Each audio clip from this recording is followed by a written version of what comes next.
What makes Silent Hill 2 so compelling is its ambiguity. The game never spoon-feeds its players answers.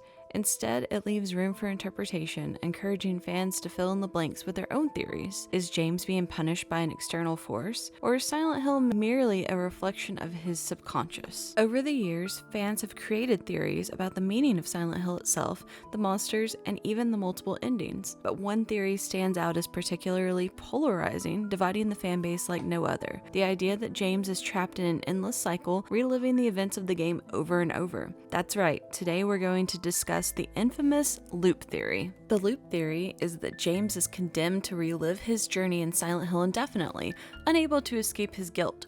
Supporters of this theory point to the game's multiple endings, suggesting they represent James's repeated attempts to find peace. They also cite the in-water ending as evidence. If James dies in Silent Hill, it could signify his soul is trapped in the town, starting the loop anew. The remake has plenty of things sprinkled throughout that support the loop theory, mostly in the form of Easter egg glimpses of the past. Leftovers from previous puzzles and locations from the original can be found, and James and Maria have bouts of strange deja vu as they explore. Most of the dead bodies throughout the town are also James's character model. While that seems like a damning point in favor of the loop theory, this is just a nod to the original, where James's model was used to save on space and time. And besides that, the town is full of manifestations from James's psyche, so this can easily be explained as hallucinations from an unreliable narrator. However, there's also debate regarding the secret message of the strange photos. You've been here for 2 decades. Some interpret this as direct credence to the loop theory, while others see it as pointed at the players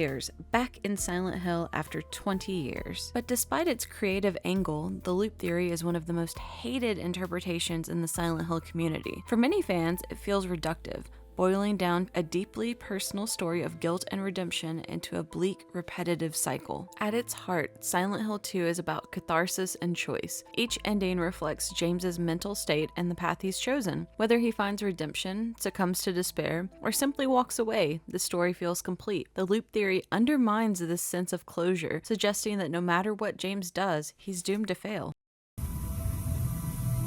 It's not a loop. It's a spiral. Additionally, critics argue that the theory contradicts the core themes of the game. Silent Hill's power lies in its ability to adapt to each individual psyche. The town doesn't trap souls, it forces them to confront their inner demons. The idea of an eternal loop strips the town of its psychological complexity and reduces it to just a generic purgatory. While I don't support the loop theory, it's an interesting concept that makes the remake more of a sequel to the original, while I find it to be a love letter to the fans. My personal favorite theory is the one that's pondered by James himself in the novelization, the Psych Ward theory. In this theory, James is confined to a mental ward, and his journey is a mental construct, his subconscious trying to process the guilt and trauma of what he did to Mary. The monsters are his mind's way of confronting his inner demons, and even the town itself reflects his shattered psyche, becoming the ultimate battleground for James to confront his guilt, grief, and himself. But here's where it gets even deeper.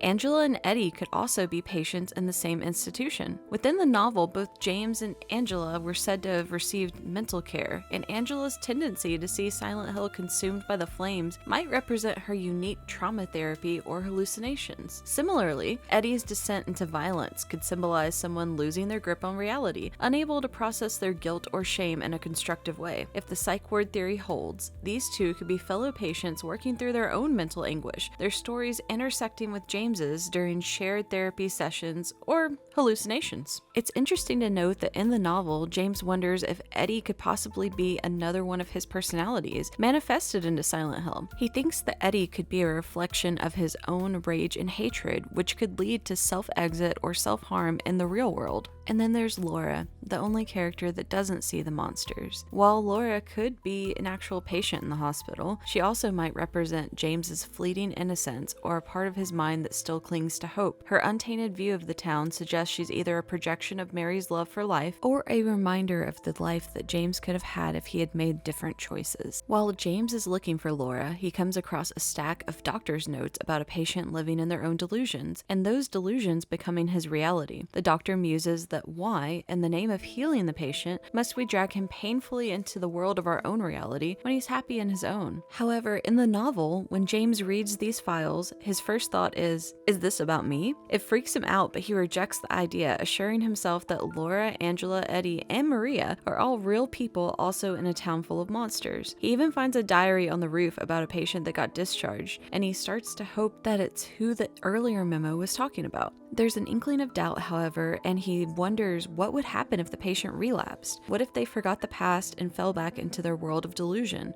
What if their reality was to endlessly wander in an inescapable nightmare? What if that was him?